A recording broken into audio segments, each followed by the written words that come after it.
Par le nom d'Allah, le tout rayonnant d'amour, le très rayonnant d'amour. Noun, par le kalam et ce qu'il consigne. Par le bienfait de ton enseigneur, tu n'es pas sous l'emprise d'un djinn. Et vraiment, tu as une rétribution sans fin. Et vraiment, tu es selon un caractère incomparable. Alors, bientôt tu considéreras et ils considéreront qui parmi vous est l'éprouvé. Vraiment, ton enseigneur, lui, connaît parfaitement ceux qui s'égarent de son chemin, et il connaît parfaitement ceux qui se laissent guider. Alors n'obéis pas à ceux qui démentent. Or, ils aimeraient que tu sois complaisant pour qu'ils le soient. N'obéis à aucun vil jureur, diffamateur à l'excès, toujours colporteur de médisance, empêchant sans cesse de faire le meilleur transgresseur criminel, violent et de surcroît illégitime. Même s'il possédait biens et fils, quand nos signes lui sont communiqués, il dit « mythe des premiers ». Nous le marquerons au nez. Vraiment, c'est bien nous qui les avons mis à l'épreuve comme nous l'avons fait pour les compagnons du jardin quand ils firent le serment d'en faire la récolte au matin, sans émettre de réserve. Alors, une tornade venant de ton enseigneur s'abattit sur lui pendant qu'il dormait. Alors au matin, il se trouva comme ravagé. Alors au matin, ils s'interpellèrent. Partez tôt à votre champ si vous voulez faire la récolte. Alors ils allèrent, se parlant à voix basse. Qu'aucun indigne aujourd'hui n'y entre malgré vous. Et ils partirent au matin résolus en mesure d'agir. Alors quand ils le virent, ils dirent « Vraiment nous nous égarons.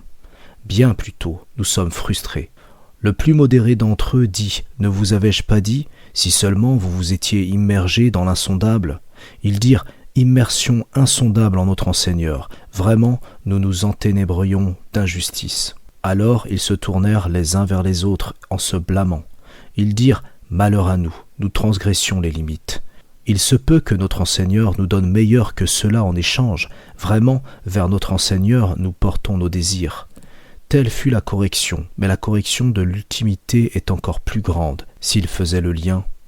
Vraiment, ceux qui prennent garde auront chez leur enseigneur les jardins de la félicité. Alors, traiterons-nous ceux qui se soumettent comme les coupables ? Qu'avez-vous ? Comment jugez-vous ? Ou bien avez-vous une écriture dans laquelle vous vous appliquez à étudier, ou à trouver vraiment ce que vous choisissez ? Ou sommes-nous liés à vous par des serments allant jusqu'au jour de la résurrection et grâce auxquels vous jugerez ?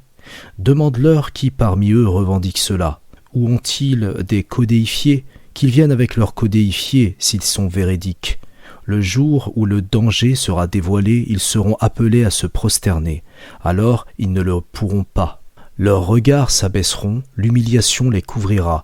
Ils ont certes été appelés à se prosterner tant qu'ils étaient sains et saufs. Laisse-moi alors avec ceux qui démentaient cette narration, nous allons les mener graduellement par où ils ne savent pas. Je leur accorde un sursis. Vraiment, fort est mon artifice. Ou leur demandes-tu une rétribution, alors d'une obligation ils sont accablés. Ou détiennent-ils le mystère, alors ils écriraient. Alors endure le jugement de ton enseigneur et ne sois pas comme l'hôte du gros poisson lorsqu'il appela tout oppressé.